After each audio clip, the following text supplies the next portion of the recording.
Well, I thought I'd just killed my son. Yeah. You know, that's what I considered. I remember sitting in a dusty street, you know, on the sidewalk with my head in my hands crying and... What have I done? What have I done? How could I have exposed my son to this?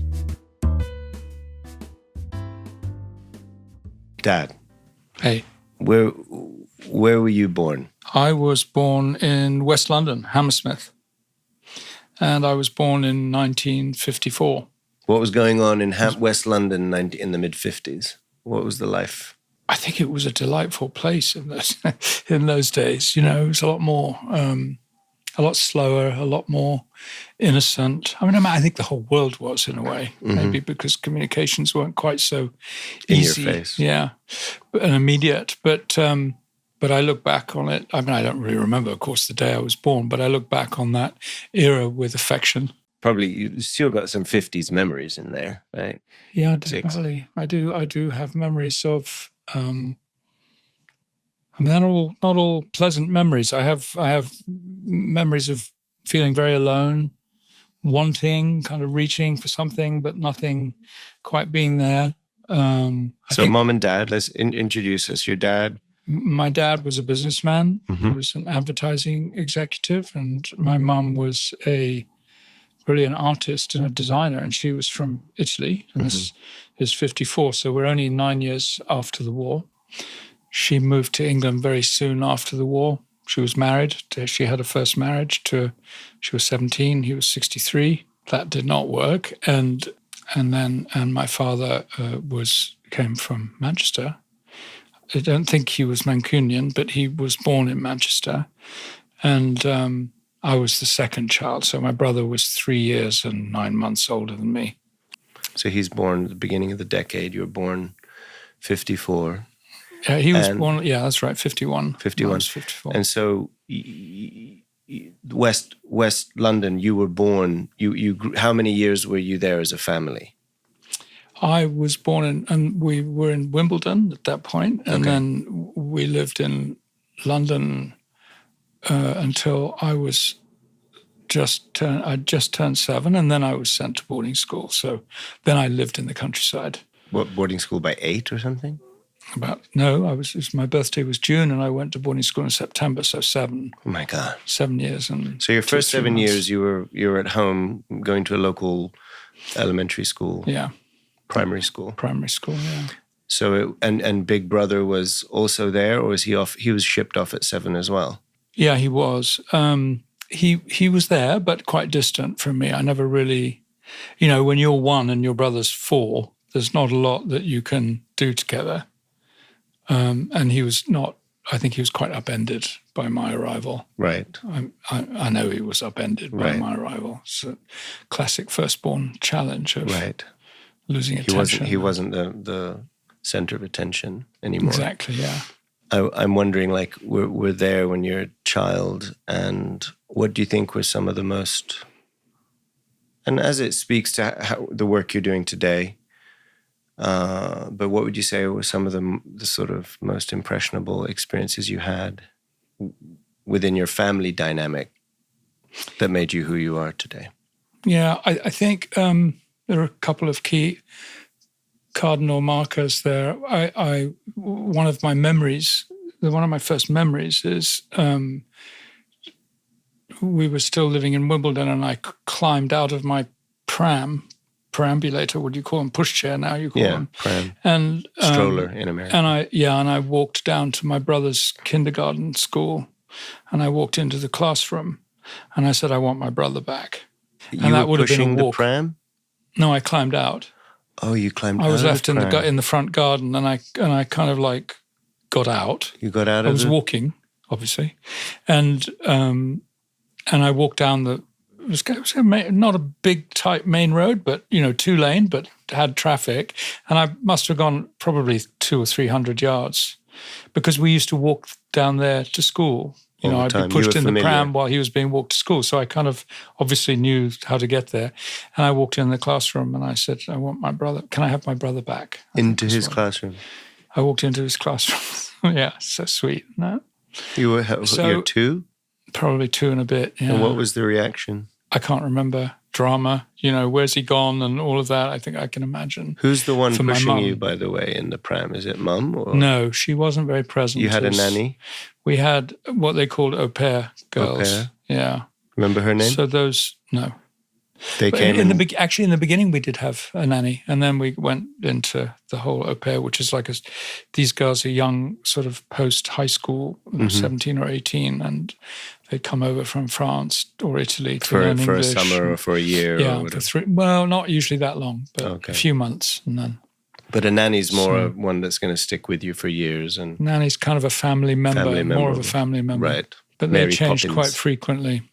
So that was one cardinal point, I would say, of my childhood. And I would associate it a lot with, being the shrimp, being the youngest. I didn't really have a voice. Wasn't, Anthony, stop it, kind of thing. So there wasn't a lot. It didn't feel like there was a lot of space for my point of view. Your viewpoint. And even my existence, as far as my brother was concerned, because he did things that elder brothers do, but they can also be very damaging, Right. So he hurt me a few times physically. But he was your closest sort of intimate friend in the family. The parents were a bit distant. That's kind of, what was common of that era in post-war London, parents are, it's not like today where they're having reveal parties and they're involved in every detail of their children's activity. There's a little bit more of distance at the time. And it was considered healthy or normal? Well, bottle feeding? To give some sense of context, this is what, 18 years before you were born. Mm-hmm. I remember when you were born and I lived in England and your mum and I were looking for an apartment. All the advertisements would say no children, no pets. Even then. So that's in 1973. Right. So we're talking mid-50s. Children would be seen but not heard. Exactly. Seen from a distance. Yeah, children would be seen and not heard. So there was a formality. I would shake hands with my father. I wouldn't sit on his lap. Wow. You shook hands with Dad. Yeah. And Did he kneel down to your level, or was he standing upright? I don't remember him kneeling down. Maybe I do have some flashes around Christmas or something, if I was putting together a train set or something like that he would get a little involved. But he was a very busy man and very benign, very kind man, and very dedicated to his career. And my mum, she must have just had a huge amount to cope with as a vivacious Italian sparkling character who somehow had to fit into this English British straitjacket. Yeah. Yeah. And she's also dealing with that discrimination aspect of being Italian after the war. And so... Yeah, and I think that was her way of coping with it, it was to try become English. Pretend to be English. And I think that was her great undoing. Wow. In a sense of her whole life, because her parting words to me were, honor your gifts. And I think that's because she realized she hadn't. Yeah. So that was her great sadness, and she wanted to make sure that I would. Of course, I thought that meant play the guitar, write books, draw pictures, that kind of thing. And I think that's an interesting point, because in life we don't, really the biggest gifts we have are so natural to us that we don't recognize them as gifts. There. They're just like part of us.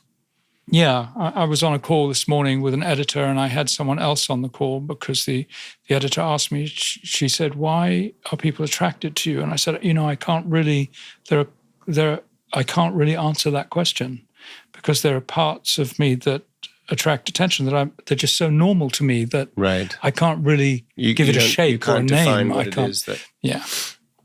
So we're back at that point where you want your brother back, and that means what to you now? Like that I think that was my yearning.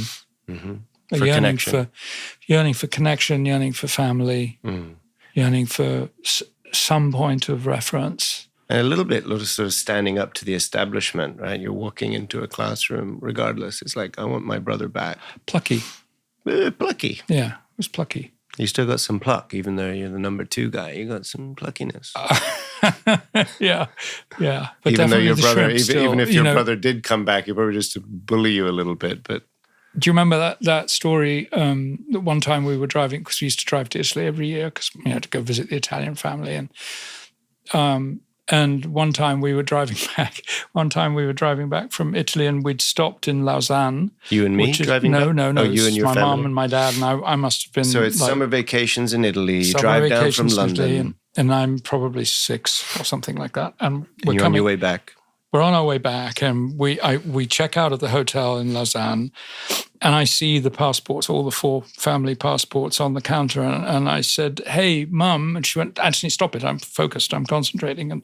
And so I said, "Hey, Dad," and he said, "No, Anthony, don't bother us now. We're checking out, we're paying the bill, and all this." And so I kept on saying, "But yes, but," and then, "Anthony, stop it! Get in the back of the car and be quiet. We've got to look at the map and figure out our route." And so eventually I just gave up, and then I think we got as far as Paris or something when they found another hotel, and they went in to check into the hotel, and they didn't have their passports, and that was a big memory for me. It was like speak your voice, say your thing, don't hold back, kind of thing. Wow. I remember it was excruciating sitting in the back of the car, every once in a while going, "Yeah, but hey, I really, That's like the middle child syndrome, I guess. Also the younger child. Yeah. So you had to drive all the way back to pick up the passports. What happened? Yeah, we had to turn around. And did you close the loop on that and say, "I was trying to tell you this," or did you just stay quiet? Yeah, but you're not exactly in great favor when you do the "I told you so." Damned if you do, damned if you don't. To your parents, yeah, just let it go. But that was pretty much what being the youngest child was like. You had you could sort of chip in something, but it was pretty much discounted. And I think that you could call that an extruded form of trauma, if you will. It wasn't by impact, but by repetition. And I think, but actually, it's that and the trauma of going to very old-fashioned boarding schools are what. My way of meeting that eventually was to develop communicative skill. So, and I don't think I would have done it if I hadn't, been compressed that I had to find a way out. So, in retrospect, it wasn't pleasant, but it was useful. So these are the 2. That's interesting. I've never heard. Maybe I heard that "I want my brother back" years ago, but I don't really remember ever hearing these 2 big impact. Yeah, they were pretty big. So life in those days, and then going to boarding school, that was another, to me... At 7? Yeah. That was tough. That was tough. St. Edmunds first? Yeah, in Surrey, yeah. And that's basically primary? 7 to 12, yeah. And then from 13 you went to... I went to Harrow. Harrow. Yeah, best of British. Did St. Edmunds prepare you for Harrow? You get to the top of the pile eventually just by virtue of being there for long enough. And I was a sportsman. I was, on all the teams, cricket and football. Soccer. You found your niche. Yeah, I was a bit of a rebel, but I and I left early. British rebel. I was kind of a year ahead.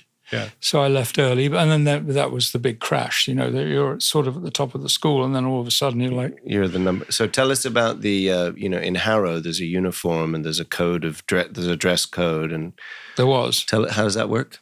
What's the uniform in Harrow? You would wear in those days. This would have been now 1967. We were still mourning Queen Victoria, who died in 1903. So we had to wear a black tie. That was the first thing. How long is that black ties. Supposed to go on for? 70 years mourning? I don't know if they still do it today. I think maybe they still do it today. Oh, God. And as young boys, we had, for daytime, for weekdays. Weekday wear. Weekday wear, we had a blue blazer and grey shorts when you're a youngster. Yeah. And socks and black shoes and all that. Tie? And a tie, black tie. Stripe? Black tie. Black tie because morning. Yeah. And a white shirt. White shirt. And then we would, and on Sundays, then we would get into like dinner wear, like you'd see in the 20s or something like that. So a tailcoat, wing collar, stiff wing collar, bow tie. Tails. For dinner. Yeah. And we always had hats. We had a boater. And the boater it's like Fred Astaire, you know, when you're dancing. Okay, yeah. Okay, yeah. And not a top hat, a boater. No, boater. You had a top hat if you were a monitor, if you were a senior. I see. And the boater we were taught to wear at an angle like this. And the reason... 45 degrees down the angle of your 45, nose. But yeah, so you would kind of keep this line of your nose more or less level with the ground. You notice the royal family does that, right? So you have, by wearing the rim of the hat in your eye line, you'd have to raise it to your walk. Nose up. So you would learn to walk with your nose in the air. Stretch out your neck muscles. Yeah. Look down your nostrils at people. Well, look down at life, Look down at, you know. Wow. Did that impact, how did all of that formality, because you don't seem to be, you know, we're in the 60s we're talking here. It was quite different from...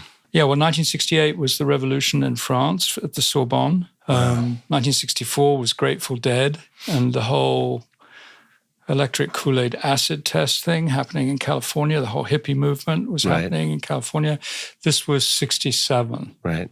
So I was a little bit behind that wave and busting at the seams to... Get out. Yeah. So this is what led to your motorcycle trips around Europe? Yeah.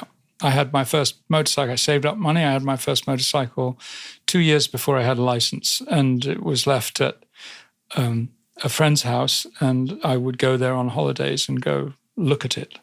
By the way, what bike? What model? A Honda 50 Super Sport. Mm-hmm. Color? Black and silver, chrome. It had a bit of class. It was a classy bike. You've always had an eye for classy things, right? Well, I have an aesthetic eye. You know, I like to look at things that are beautiful. Yeah. So you think you get that from your mum? Yeah, I'm sure. Mm-hmm. And my dad, he was a dapper. He was dapper. Very, very... he was organized, orderly, dapper. Yeah. But mom was creative. Right? She was the Italian creative flair. Yeah. This episode of the Peace Starts With Me podcast is brought to you by our merch store. Check it out at peacestartswithme.com/collections. We have apparel and accessories for the whole family, including backpacks, pins, aprons, shirts, baby onesies and bibs, and more. Show your support and go to peacestartswithme.com/collections. What would you say, just jumping the gun straight to today for a taster, what would you say, what are you most excited about in your work today? And, you know, your breath work, this is what you've been working on with a community, building awareness, a practice. I'll start with what frustrates me. Because, okay, great. What find irritates you? Yeah, well, people, for a long time, people say, what do you do? And, it's such a difficult thing to explain when you use this word breathwork, which in itself is a huge word. Nobody hasn't, unless you've studied it, you wouldn't understand how many different layers and textures and nuances there are in that one word. But I used to say, well, look, if I had a miracle in my pocket, would you want me to share it with you? That was how I would somehow give it some import, because it is so important and we've forgotten. But then more recently, I would just say, well, I teach people how to breathe. And then I find since then, people come to me and they say, oh, it's time to take a breath now, huh? And I find myself actually getting a little bit frustrated when I hear that. Why? Because it to me is an example of exactly how we take it for granted. Because the breath, to me, is the source of life, and is also the source of spirit. It's the biggest thing that could possibly happen to us on this planet, in this earthly existence. It's God. to me. It's the power of spirit. And and we've spent so much of our lives not being aware of it, and then this curious paradox of referring to it and making a cliche out of it. But in a way, we use it as a cliche almost to distance ourselves from the immense power that it has. Interesting. So that's what you find is... I find that frustrating. I think and actually for me, I do teach people how they can use their breath. That's true. But really what's underneath that is my wish for people to love themselves unconditionally, and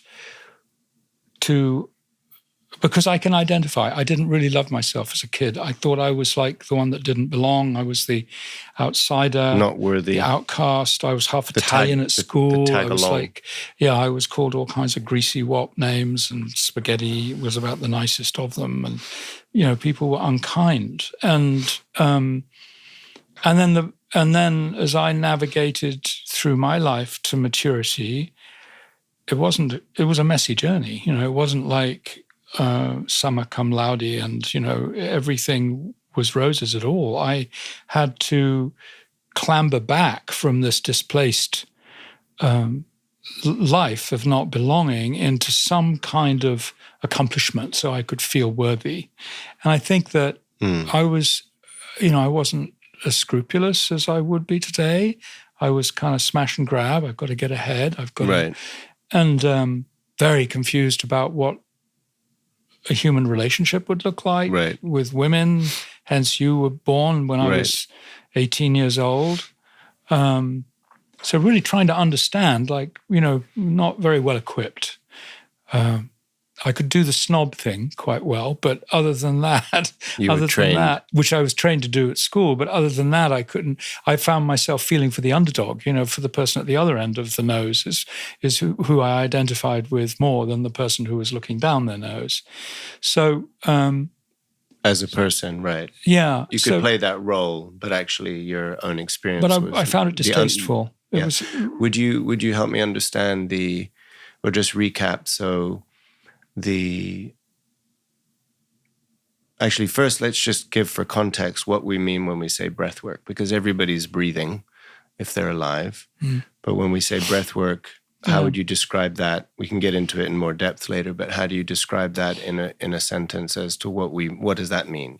Well, I would say breath work is a doorway to gaining intimacy with what the breath means and all the myriad of ways that it affects us if we control it and we change it, and the myriad of ways that it shows us what kind of state we're in, from physiological to psychological to spiritual.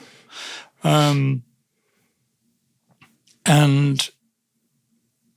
then the further chapters after you've opened that doorway, the other doorways in that corridor are really about, well, what does that mean?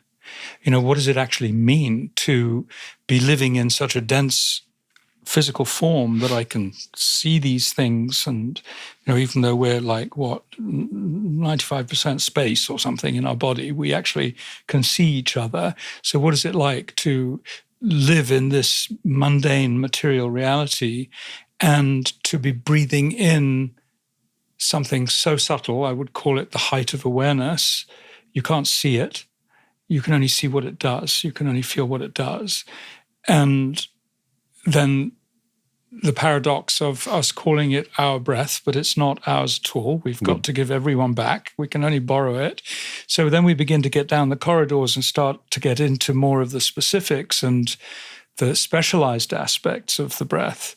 But just in simple terms, to take that which is most high and to bring it into that which is most low is what I see with people that I work with, is that it opens a connection. And one of the best ways I can explain it is to imagine a piece of string, and we'll call that the continuum, and we'll put at one end of the continuum our human density and the ways we think, and like the Buddhists say, 60,000 thoughts a day in this monkey mind of mine. And then at the other end of this piece of string will put that which is most subtle. We could call it the God of your understanding or spirit or whatever you might want to call it. And these things are pretty opposite. The earthly world doesn't really invite us to consider spiritual things. And likewise, if we're really devout and engaged with our spirit, navigating in a harsh world can be quite difficult too. And so what I see is when people practice breathwork consciously, that these two ends of string are taken and they're joined together. And there's this, all of a sudden, there's a circuitry that's happening, that's flowing. And I get goosebumps just talking about this. It creates instant shift. It's like there's been so much data waiting to flow for so long, and all of a sudden it's the marriage between all that's physical and all that is spiritual. And then there's a whole new conversation that can begin. There's It's a whole new experienced language. when you're doing it, it's experienced what might be compared to a meditation, but you're having both a physical, an excited physical, physical breath. It's stimulating physically, but you're also accessing your inner mind, your spirituality, and your things are occurring to you. Things are loosening up. You're having this kind of, right? Yeah. Someone who's never done it before. Yeah. Well, physiologically, you're absolutely right, first of all. And physiologically, what we're doing when we breathe what they call a conscious connected breath, which is a breath without gaps. So you're always like that, is that we increase the oxygen supply in the bloodstream, but we actually decrease the oxygen flow to the frontal lobe. And so we actually begin to think less. And then that's just the physiological that's physiological result of continued breath. That's less correct. Oxygen goes to the frontal lobe. That's interesting. Yeah. We get more oxygen in the blood, but it doesn't get released into the system. It gets released into different parts of the system in different ways. And some of those ways, one way to get it into the frontal lobe is to actually hold your breath and allow the carbon dioxide levels in the blood to rearrange themselves so it can be released into your brain. So this whole aspect, because we live with our frontal lobe, is that right? Because it favors this first? And so when you're pumping oxygen into the rest of your body, it changes the proportion of oxygen in your frontal lobe in comparison to the rest of your body? Basically, yes. I mean, on a cellular level, I believe you're still getting the same amount of oxygen. You're still getting oxygen. You're getting more oxygen in your bloodstream, and I believe more oxygen in some of your cells. But what we know is in the frontal lobe that it gets actually less during this process. And when you think of the way that we live, we calculate everything is happening up here. We're driving, flying forward. Unless we're terrorized or traumatized, and then we go back to the fight or flight, which is the amygdala in the back of the brain. So what we're doing in this situation is consciously organizing a moment where we're slowing down the monkey mind and the thoughts, and then this is where something magical new can happens. Because we know that to inspire comes from the word inward and spirit. So for the non-Latin based language speakers, do you want to tell us what inspiration means? Inspiration means to inspire, means to bring in spirit inwards. And that's why when we die, we expire. The spirit leaves us. And how do you say breathe in Italian, for example? You actually say ispirare. I always want to say inspirare, but it's actually ispirare. Ispirare and espirare. So the same root or not? Yeah, exactly the same way. In fact, spirit in the word breath, in ancient Hawaiian, the ha of Hawaii means breath. Hauli, which is what the Hawaiians call non-islanders, means people without breath. As we get inspired, then, well, what is it? If it's not the frontal lobe and if it's not the amygdala and we're not in survival mode, then what is happening? And so to me, the fascination for me has always been that, because I've studied some psychology and I'm also a very spiritually needy human being. I always have been. I've always wanted more spirituality in my life. And I just have this image of the psychological world, for all its intelligence and all its effort, trying to build a ladder to arrive at some spiritual awareness. And even Carl Jung, when you read his Red Book, which is a fascinating document, is fraught with anxiety and frustration and anger. And, it's not an easy, this is not an easy connection to make. And I think historically we've trying to made think it too our complicated. way to a divine experience. Exactly. Yeah. So that's why this magical slowing down the thoughts allows our cup to be filled with something different. And then we enter the quantum possibility. You're entering into a realm that's happening with you, around you, in you, but not at your control or not because of you. There's an X factor you're experiencing now, where you feel a divine presence. Absolutely. You invite a divine presence, and it's not through. It's less successful if you need a result. Right. If you've got an expectation, it's less likely to occur. If you can show up in your nakedness and your innocence, then you're more able to. But right. And that's a journey, because a lot of us don't want to. We don't believe we deserve illumination. So this go back to the point for you that's personal, like you mentioned, a point of irritation. What frustrates you? Because we reduce it down to a cliche. Right. That I guess it's time to breathe now, huh? Right. So you're actually trying to bring awareness to a thing that's just limitless and expansive and ever present. And now it's got a name and a box and a brand, and then people associate you with that thing. It's like they see you, I guess now I can breathe. Like, we Anthony's were speaking last night about the need to define, the human need to define. The human need to create form, and the human need to define. When something is actually perfectly fine, we need to define without it. Definition. Just exactly. Yeah, perfectly fine without defining it. Yeah, exactly. Just define. Yeah.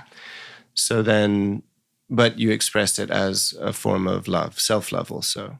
Absolutely, absolutely. It's like belonging in worthiness. What would you have done after the first attempt to get your mother's attention with the passports? You're sitting in the back of the seat. How could you imagine it having been different if in that moment you were aware of your breath? I think I would have been perfectly at peace. I'm just riding in the back of the car. It's a beautiful view, and apart from the fact they're probably smoking up front and all the windows are closed like they used to do in those days. But smoke with the windows closed. Yeah, that's a metaphor for a few things, I'd imagine. Yeah. No AC too, maybe, right? No AC, no. Beautiful drive, though. It's a beautiful drive. A blessing to be with a family driving through Europe. Oh, we would play some game. It was for me. Highlights of the year. It was great because we were close as a family. You were forced to be spending time together. Yeah. What kind of road games did you play? I Spy with my little eye, and then count different colors, and who can see the first Austin or whatever car it was, or things like that. Those were fun times. Now you just get on, you open your app and you go to booking.com and you just take, if you're in a hurry, you just take something and you get off the freeway and you book it and you're done. Right but there. I remember some evenings where they would have to, they'd stop at 7 or 8 hotels to find a room which would take 2 adults and 2 children. It was, sometimes it would take 2 hours to find a hotel. It wasn't easy in those days. I was, it's funny, the other day I was looking for a way to explain a relationship, sort of a child's perspective of a parent's burden or a parent's reality from the perspective of the child in the back seat versus the child in the front seat. And because we all have those memories of being in the back seat and are we there yet? And, the passenger that asks, are we there yet, is clearly not in a relationship of any kind of ownership over the trip, right? Because you know where you are. But I remember having those experiences. But then there's also the experience we had driving. I think it was the the Mercedes truck, the 4x4 forestry vehicle, when you lost the clutch. That's right. We drove it all the way, didn't we? We drove from Italy, I guess it was where? Tuscany or Umbria at the time? Yeah. All the way to London. Yeah. Without a clutch. So that's a stick shift for those that don't know what a clutch is. That's a stick shift manual. And I remember it was just you and me in the car. And I was remembering this. It came to mind when I was trying to explain the difference when as a child you're aware of your parents' burden and you're kind of rooting, you're rooting for them, you're in it. You might not have your hand on the wheel, but you're in it. You understand what's going on. And I remember, we're trying to get all the way from, because you can switch gears, for those that don't know, you can switch gears from 2 to 3, 3 to 4 quite easily, very easily once you're moving. But to go from a standstill to first gear without a clutch to put it into gear, it's impossible. And to go to first to second is pretty tough. So how do you drive all the way across Europe without stopping the car, or without ever stopping the car on the flat or uphill? Yeah. And I remember those moments where, we have to get off the highway. Yeah. Is the light going to change? Is the light going to change? Right. It's probably like 1,000 yards out and we've got to stop for gas. We've got to stop for lunch or something. Flat road, big, nice, wide French road. The light's 1,000 yards away and you're trying to time it so that you can get the green light. And I use that as an analogy of just that bond of parent-child, where the child isn't just waiting for it to happen in the back seat. Are we there yet? But like you're up there with the parent, you're rooting for them. You understand the stakes. Isn't that curious? Because you were talking about the firstborn and the secondborn and so on the other day, and the secondborn would be in the back seat, of course, which is where I grew up.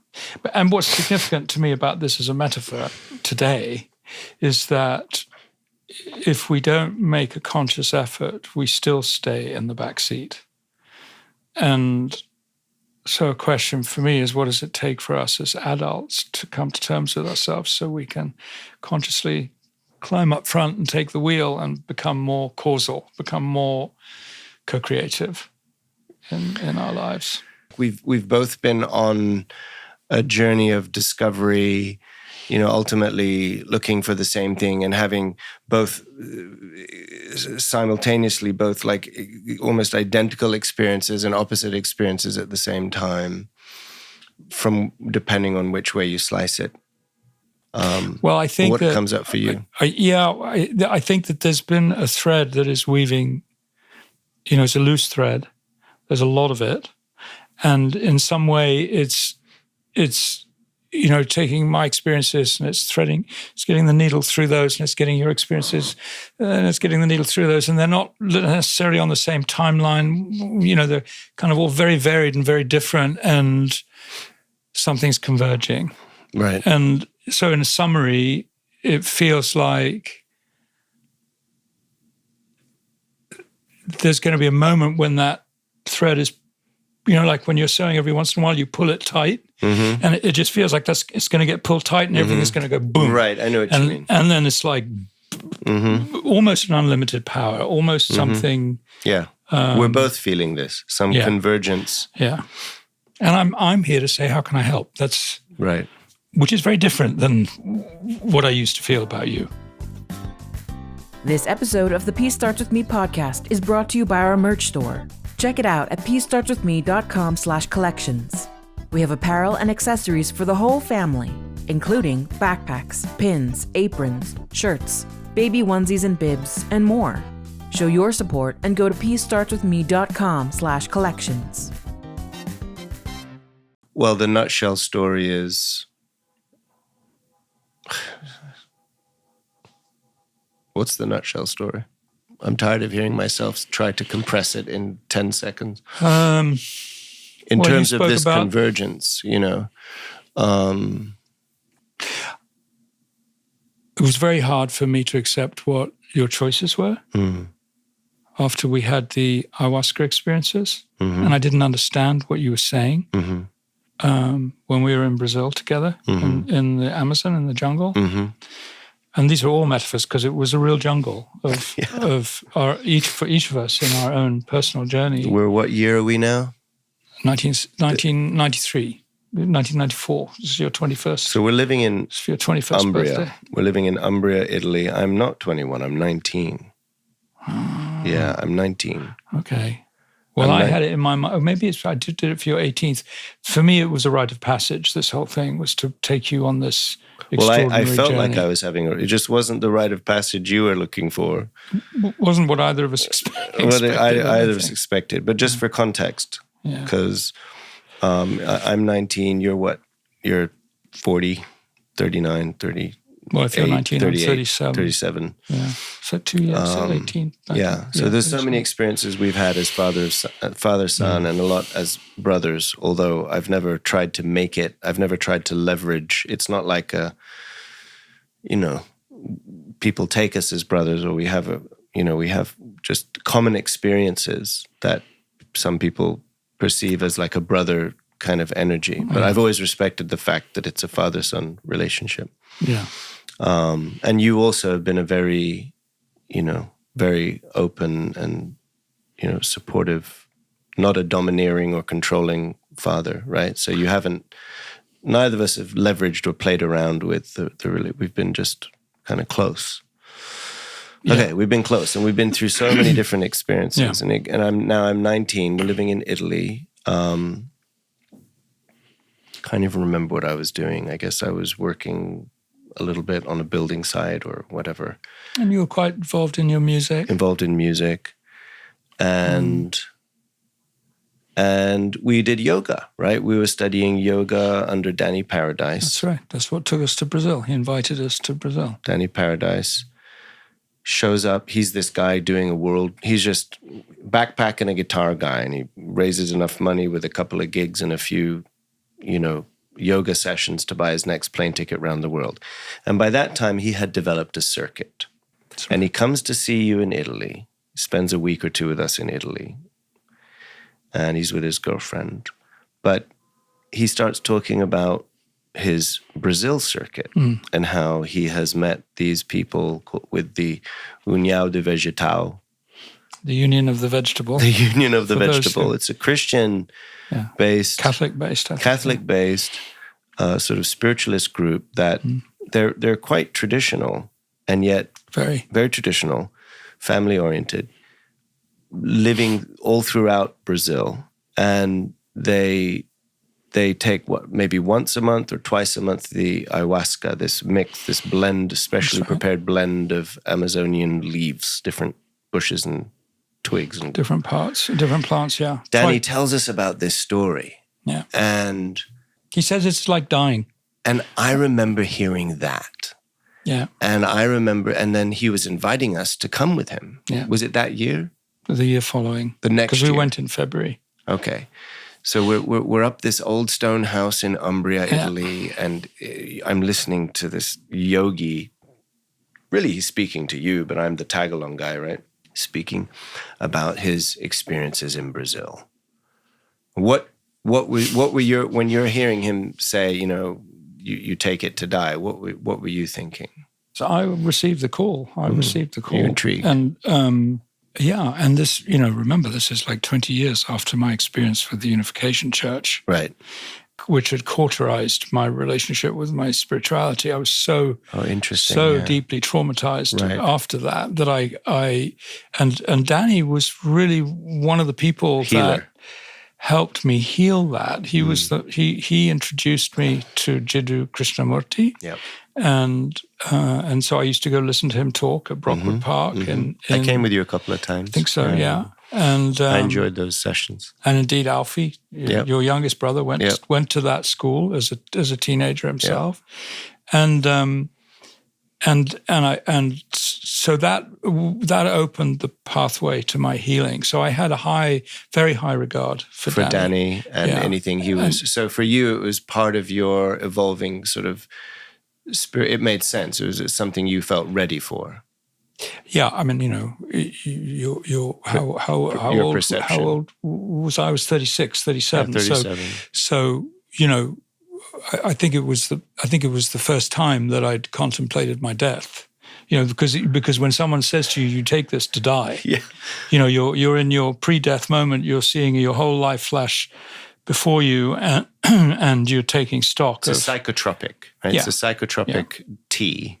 It tastes awful, and he's describing all of this. And when I'm hearing it, I'm imagining some of those movies you see or cartoons you see, those images of people taking something and then having an out of body, they can fly across whatever. Mm-hmm. But when, just as a father, it may have been different for you. When you were hearing this and you were contemplating coming along with me, there's one thing about how you felt about your journey. What was your initial thought, even before we left, about bringing me along? Was there any fear there, or just... it was a huge. Well, first of all, it wasn't that you would have to drink the ayahuasca. You could have just come and done the yoga classes. And, oh, really? You thought that might be what would happen? That maybe that's what would happen. Is that what you nonetheless, wanted? I think I realized it was a huge moment. It was a big risk. It was a big risk moment for me. A moment for me to introduce my son to it, without having had the experience myself was, enormous. I don't think I ever really fully appreciated that because I've never really looked at it. I have, but I haven't looked at it from the father's perspective, because when I heard you drink this tea to die, I went to die. But I didn't go to die having to have any concern over someone in my care. I had that some layer of protection covering, the Uncle Danny, dad, and elders, like it in that sense, kind of nothing to lose. Whereas I can imagine if I was taking my son, I would be concerned about that. And I don't know if I ever really appreciated that fully. But see, because I went there to die, and one of the first memories I have of our trip is sitting next to you on the airplane. I think we flew to the States, and then we had to go down to Miami. We took a couple of extra days to sort out visas because we were traveling on our American passport. I was traveling on an American passport, not my British one, which requires a visa for entry in Brazil at that time. I don't remember that. There was a couple of days we spent in Miami. I think I tried to, it was a couple of days in Miami. But I think it was that flight, the last leg we started in Rio. So it was a flight from Miami to Rio. On that flight, I remember sitting next to you, and I remember watching you read the travel book. You're reading the travel book to Brazil, and you're reading about mosquitoes and the various risks. And you were getting all like your mother. You were being like your mother about it, probably. Like I think some of that Italian mom energy coming. You're becoming neurotic about the trip, and you were worried about mosquitoes. And I remember looking at you, and honestly, I don't know if I've ever shared this story with you, but that's where that whole trajectory that we kind of went on, where we had like these like very, different experiences of what each other was going through on this trip. For context, guys, we're talking about a 3-week trip to Brazil to meet the União do Vegetal, who usually take this tea ceremoniously for a 1-hour session on a Saturday. 4-hour session. 4-hour session. Every other Saturday. That's right. As a part of a religious ceremony. Yeah. But we didn't just stay with one community. We went from Rio to Manaus, from Manaus to, we visited about 7 different communities, and being hospitable as they are in each place we landed, time you arrived, there'd be a ceremony. There was another ceremony. So we were up to, within 3 weeks, we were already up to like 6 months supply of this stuff. Yeah. And so just for context. It was the fast track. It was the fast track. But prior to all of this, you're there worrying about, death by mosquito. And I remember going there committed to die, like not in some weird... Well, I think we need to put that into context a bit, because there might be someone listening saying, is this like a suicide pill? No, there's no suicide pill. It's like you can't, you have to be willing to face whatever it is in your psyche or in your imagination or in your spirit world that has a hold on you. Yeah. And I felt like I'm diving in the deep end with it. I didn't go intending to physically die, but that wasn't off the table either. It was like, whatever it would take, I'm just diving in the deep end. I had already experienced... But your spiritual search was already quite profound, wasn't it? Because you were reading those Sure. I was searching. I was searching, and I was supported by you to search. I was protected, you could say, by not being brought up in a formalized, pre-structured journey. My journey was I could go in any direction. It was religious, but it was spiritually right. Alert. You created an environment where that was okay, as long as it wasn't the Unification Church, right? That was okay, and so. But I don't know if I ever shared with you that moment, because it's a visual impressed in my mind. That's watching you getting, you're just having a moment of neurosis, forget the tea. That's I might not die. true, Damian. I don't remember that. We're talking about the Amazon River. We're talking about piranhas. Yeah, it's where you can't pee in the river. You can't even pee in the river. You can't pee in the river. The parasites. Because the parasites will climb up your willy. Yeah. You and me, the same two guys that I think a few years earlier drove down to Sicily in a 2CD. Naples, yeah. Right, we go down to Naples, we get the car on the boat to drive around Sicily, and all we can imagine is, mafia with guns hiding behind every wall. And you and me, the same two guys, in that very beach in Miami before flying down, we're wading out into the water, and all you can think about is the sharks, and we're both trolling each other. Did you see something? No, we got to go back in. So we're like totally neurotic about, the physical dangers in these types of circumstances. But here we are going to Brazil. Neither of us had ever been to South America. And we're not just going to a nice hotel in Rio or Sao Paulo. We're going into the jungle. Guys, we went plane by plane by plane by whatever the final, if you can even call it a plane, our final trip out to Cruzeiro do Sul. That's right. Cross of the Sun. Southern Cross. Yeah. It was the westernmost tip of Brazil. You're literally a walk away from Machu Picchu if you have the energy. Yeah, the deepest in Peru, Amazon. Yeah. Right? The deepest Amazon. Danny's taking us on this trip. We're now out it was a leper colony, right? 50% of the people in this town were not only leprous, but visibly so, and some kind of government medication program, whatever. And wasn't that what St. Damian... Is it what St. Damian? St. Damian tended to the lepers, I think. So from the very first, when you take this tea, you're encouraged to express after you come, after your meditation, you're encouraged to vocalize, and people come to you and ask you a question. My first impression of the question that was coming to me was similar to how you may have felt when people say, "Oh, Anthony, it's time to breathe." The question itself would have made the answer banal and would have made the experience banal.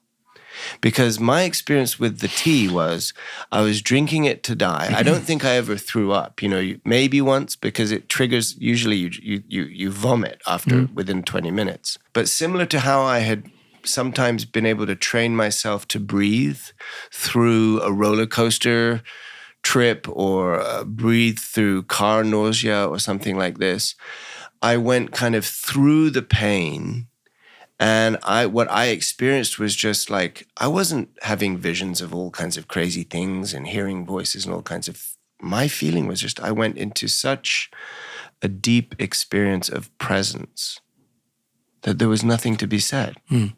And then people, so how was your experience? Are you okay? It's like, I felt like I was having a different experience from everyone. And... Well, you were. I was. And just, it probably looked different from the outside and different from the inside, but I never came down from this stuff. I think it was by session 15 that somebody realized maybe Damon's had enough. Stop giving it to him.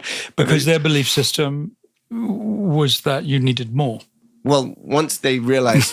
They gave me enough of that. They got me started on the 9 vegetable. The Nova vegetable. That's kind of like a little bit more advanced from a certain point of view. But back to the leper colony, do you know, I was walking into people's homes. I remember walking into someone's home. Like I felt, you talk about Christ consciousness, or you talk about like just the presence of just, I was convinced that human beings have the power to love our way to healing, love our way, sort of a presence, a love, a breath, a hand, a oneness, a willingness to die, a willingness to, I remember going into a home uninvited.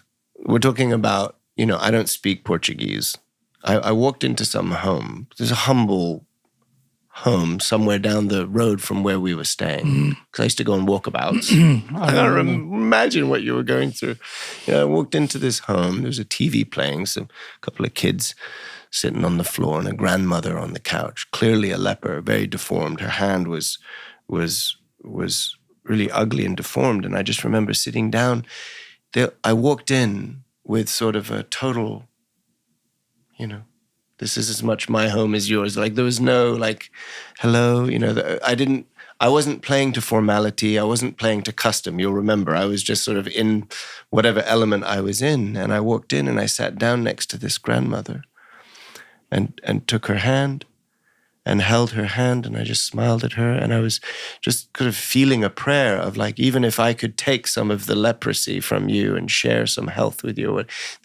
I wasn't thinking it through, but that was perhaps a way to describe the kind of heart with which I just want, I climbed up to the top of the water tower and just wished, I had this prayer, let everyone be healed, please. I was just like this very innocent type of.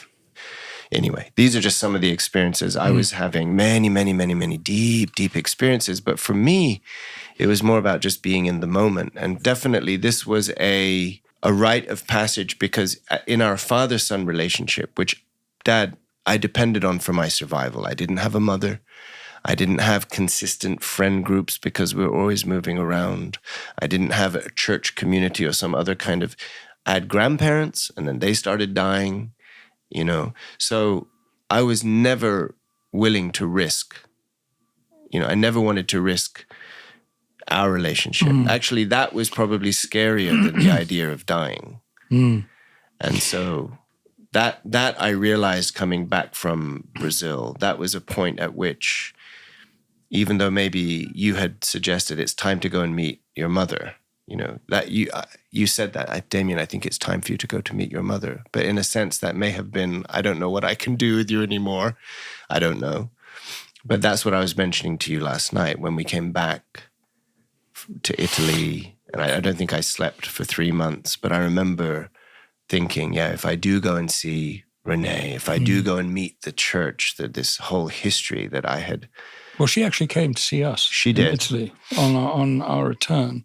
And from the other perspective, I won't go into all the just to detail, finish that, and then you can go back. But I came back to Italy with a desire to get back to the point at which you would send me off to meet my mom, but not in that broken,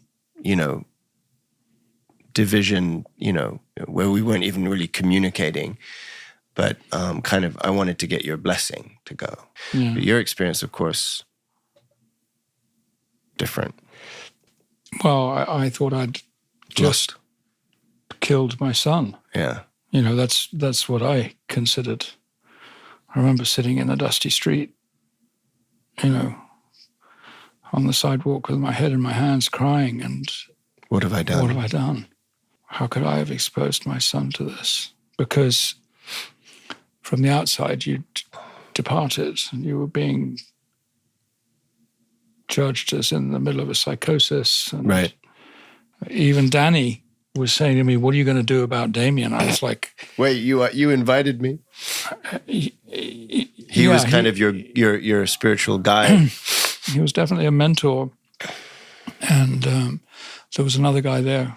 I can't remember his name, but he had a chain of restaurants in San Francisco.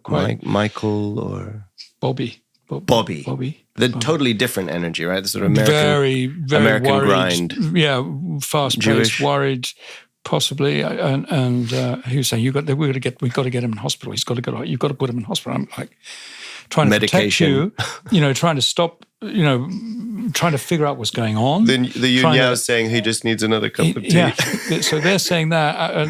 Danny's embarrassed. Yeah. and you were under lock and key. They closed the gates. The gates they didn't know to the facility, the compound right? kind of thing, and those that was probably a good idea. I mean, I remember getting scared because climbing you used that to wander water off. tower. You'd keep wandering off, and they were concerned that someone would get upset with you, and the law is the knife kind of thing in the jungle. So that's what the concern was: is that you'd get into some difficulty you couldn't resolve. It was quite possible. Yeah, I was walking into people's homes. Very, I remember not doing anything. I remember having no impulse to do anything crazy from the perspective of harm or hurt or theft or. And you were also singing. You had a guitar and you were singing lyrics, and that's how you were communicating, because you weren't talking. You weren't able to be in a conversation with me. That's what was so scary, and. But you've had those experiences where when you're in a conversation but you can't relate and it's like there's nothing you can say? Oh, sure, yeah. That's so. But it seemed from the outside, it just seemed psychotic and incoherent. I get it. It was but in your lyrics, it was like you'd speak every third sentence. And I began to figure that out, and I began to listen to the lyrics. And it was very cryptic, like, enough to make you wonder about a crossword puzzle. It's kind of what you were presenting. And I remember the first time that we drank this tea, and we were sitting next to each other. Mm-hmm. I think it was the last time we sat next to each other, because I think after that they said you shouldn't sit next to people you know. Interesting. And I looked at our hand, my hand, I was to your left, and my hand was here, and your hand was there. Mm-hmm. We were on these kind of recliners. Do you remember? Yeah. Like, it was a very still experience. Mm-hmm. Some of these groups, when they drink this stuff, they dance all the time and chant. But we were just very still. Mm-hmm. And I looked down, and I first of all could see everything that was going on underneath the skin in both of our hands. I could see the muscles, tissues, and everything. It was just so.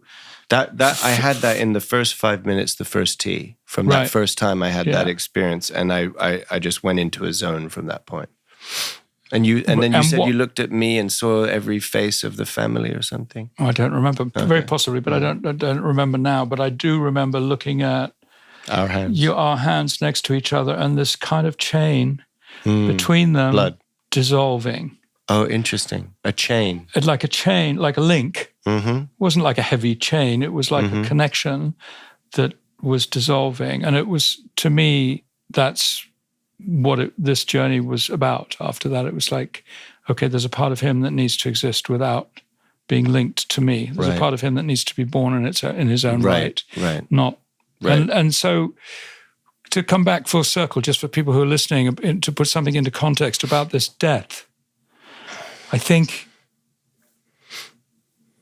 what Danny was referring to, and what my understanding of it is, with all these 40 years of retrospect or 30 years of retrospect, is that it's the death of all lies, and of all artifice, and all of the ways that we arrange to live around each other to keep things copacetic, kind of thing. And it was the death of that persona. Because for me, as a young man, as a young 22-year-old who was a single parent, 21-year-old, I received projections and reactions from people that were like, "Wow, you're amazing! Look what you're doing." People treat you differently. They would treat me with huge respect because I'd undertaken this. It's a rare thing. I think it was the first time ever in America that custody had been given to the father. You're kidding. No. I think this was, Really? Yeah. Because of this Unification Church case? This was a precedent case. You're kidding. Yeah. No. You're kidding. I don't think Googleable. I am. Somebody Google that. Well, yeah. Well, let's Google it to find out. But that's what my lawyer told me. He did tell me, and he did charge me a lot of money too. So maybe he was justifying his salary. Bill.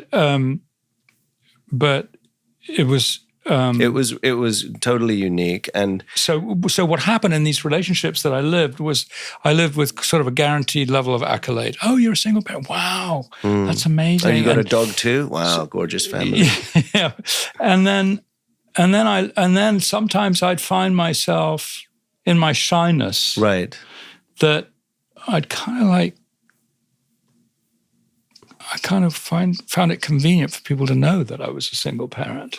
Right. This became a persona, a hero persona that I could wear that would gain me access to something that I feared I might not get otherwise. And that, I mean, this is not in my conscious mind, of course. This is just my subconscious trying to figure out a coping system of how to deal with life. I get it. You know, but that's how it played out at the time. Yeah. So this experience in Brazil was the dismantling, you know, the taking off of the mantle of this persona, and so a step towards less lies, really a big more truthfulness. Right. Yeah.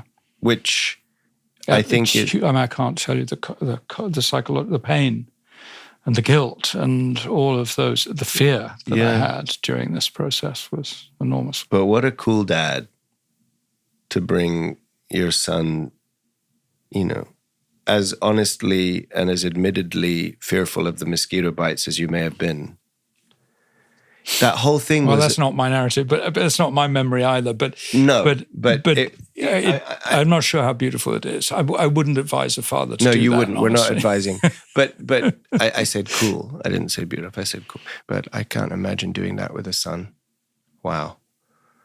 It's one thing to be willing to go and dive in the deep end yourself, but to kind of have a baby on your shoulders and hope that they live. Well, I would not recommend it to anybody. And at the same time, I see a lot of people doing that today, and with enormous courage, in the hope of creating change. And it's definitely going into the fire. You know, it's definitely going into that cave that you fear most. So there's something, and I'm encouraged by what I see happening today, that people are willing to do that. So in their own way. It doesn't have to be around. Yeah. I mean, I see people doing it with breath work. Stepping out of their comfort zones and Yeah, exactly. And I think every breath work journey I facilitate is that leaving the known world and greeting the unknown, and then what awareness do we bring back afterwards? So, do you want to talk at all about, last couple of minutes? What would you like to talk? Would you like to talk about something exciting that you're working on, or would you like to, You were 2 minutes. You got 1 minute. You answered 60 before seconds. what frustrated you. Yeah, what excites me is that I think that we're at a moment of enormous change, and in the world, and an enormous unsustainability that's evident, and it's not comfortable. Yeah, but it's like being in a birth canal, and that brings trepidation and apprehension, and there'll be some surrender and some will applied in different ways. And I believe that there's great hope.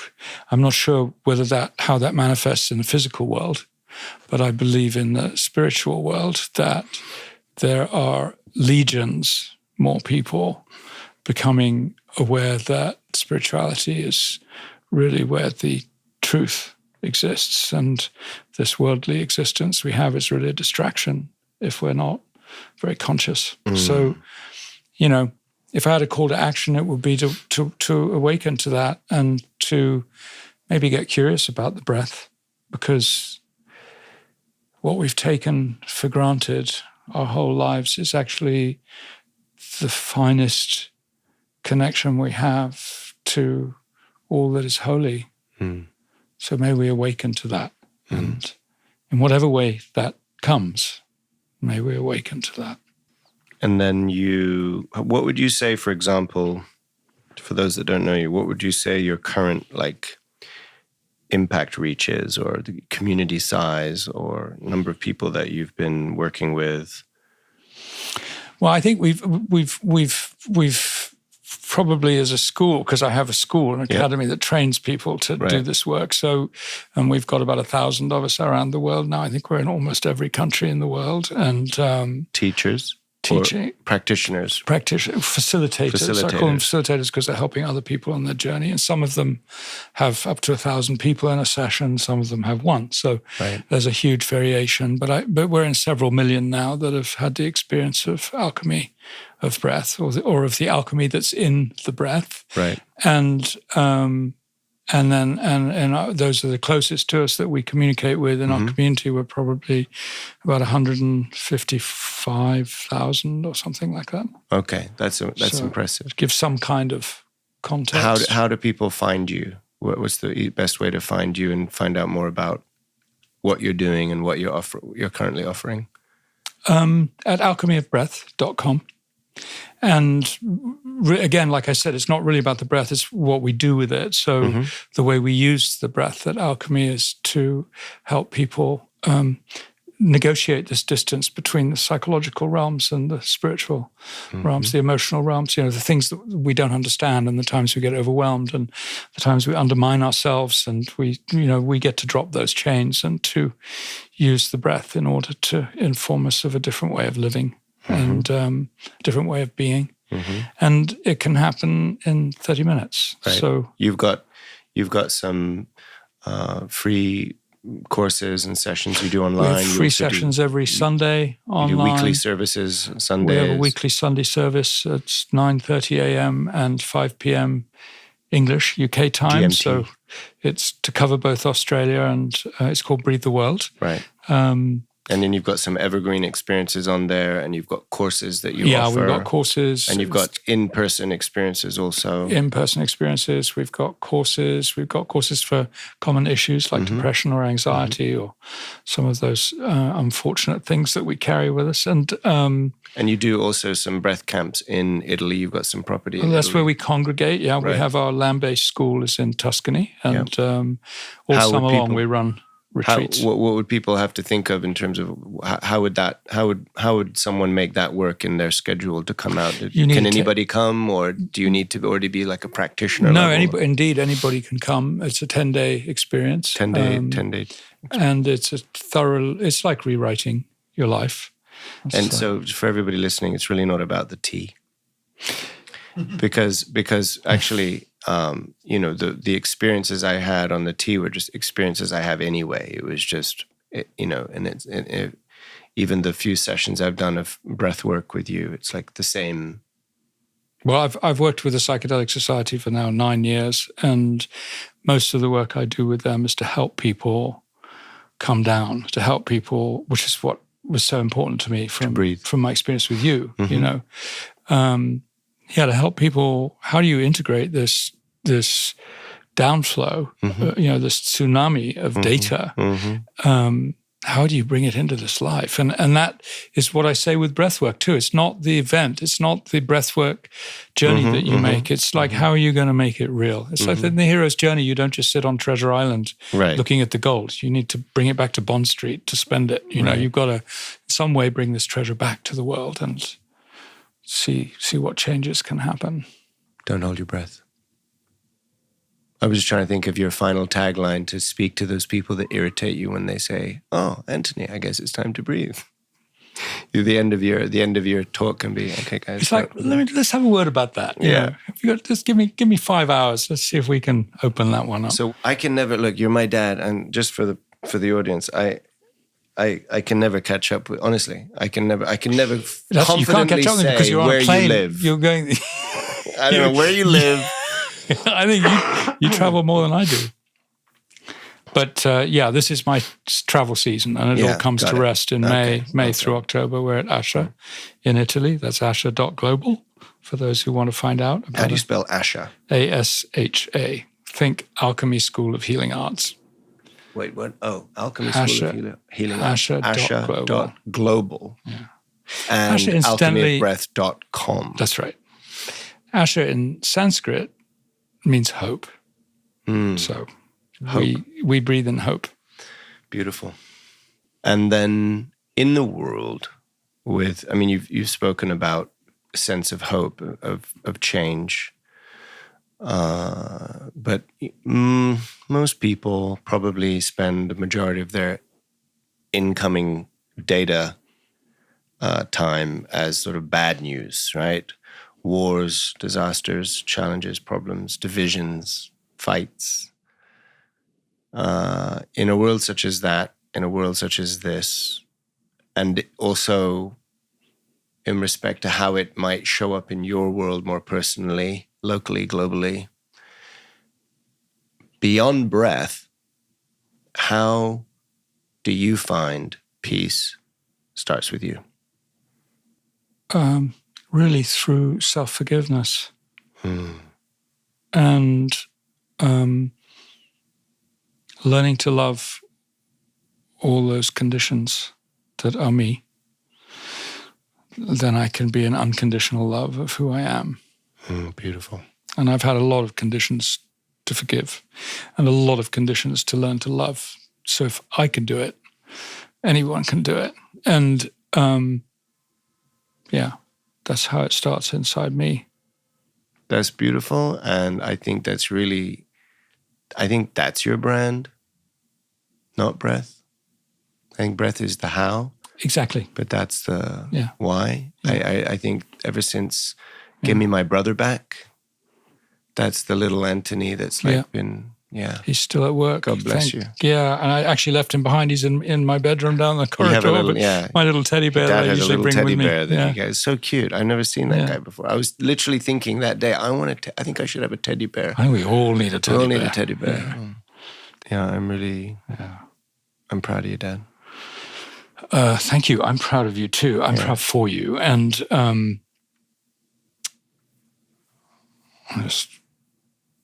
really feel a beautiful alliance and commitment and care for this place that we've had to navigate some distance to be able to sit in this room together in this moment. And doesn't matter how far apart we may feel from that which is our highest iteration, but it's possible. I think this proves it. It's a beautiful story. So thank you. Thank you.